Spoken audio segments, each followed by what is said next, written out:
Why do you like to wear the cape? Wasting your time.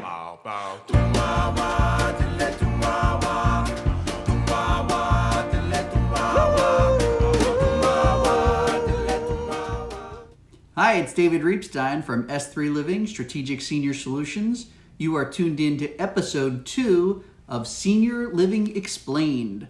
Last week we talked about CCRCs and the basics between them, and since S3 Living helps seniors find a 55 plus community or a CCRC, a continuing care retirement community, this week we're going to talk about 55 plus communities and sort of the basic 101 information for those of you who are interested in moving to a 55 plus community.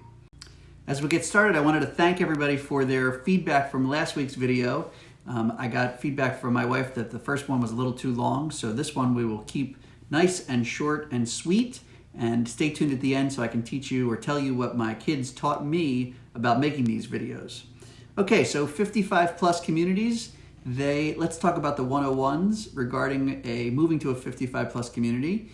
Quick question for you. Do you know the average age of the person who moves into a 55 plus community? That's right, 65 years old. So what is a 55 plus community? It's a place where the government has actually sanctioned discrimination, if you will, of younger people. The 55 plus community means that in order to move there, 85% of the residents have to be 55 or older. And we have two different types of 55 plus communities. The overwhelming majority of them in Greater Philadelphia are fee simple, where you're buying your house and you are living in a community that has a homeowners association. About 20% of them have rental situations where you're renting in your 55 plus community. The next thing that people ask me about 55 plus communities is sort of like, what's the magic? What's the big deal? Why do people really want to live there? And the answer is, our clients really tell us that the best thing about the 55 plus communities are really the activities. Yes, the 55 plus community is going to take care of your lawn and your snow removal and do other things that a regular homeowners association will do for you, have a clubhouse, but really the magic is the activities. There are planned social things for members of the people who live at the community to take part of.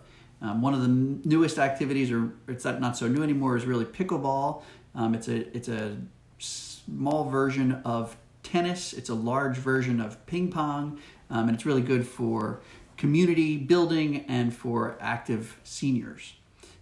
The other thing that I really do want to draw attention to, though, is some communities, some people who live in these communities are complain or whine about cliques or bullies. It's like any other community where there are social cliques and people sometimes feel excluded, and so you really want to make sure that you understand what the community vibe is like, what the community feel is before you purchase a unit or before you move into a rental community. And in the effort to keep this as short and sweet as possible, I do want to heed my wife's advice. I think that she might be the only one who watched the video to the end from last week, so we'll keep it nice and short and sweet. I will I will give you what I offered in the beginning when my kids told me what to do. They said at the end of the video, you have to make sure that you ask people to smash that like button, to smash that share button. And if you are watching this to the end, please hit like, hit subscribe, hit share, and we'll see you next time at Senior Living Explained.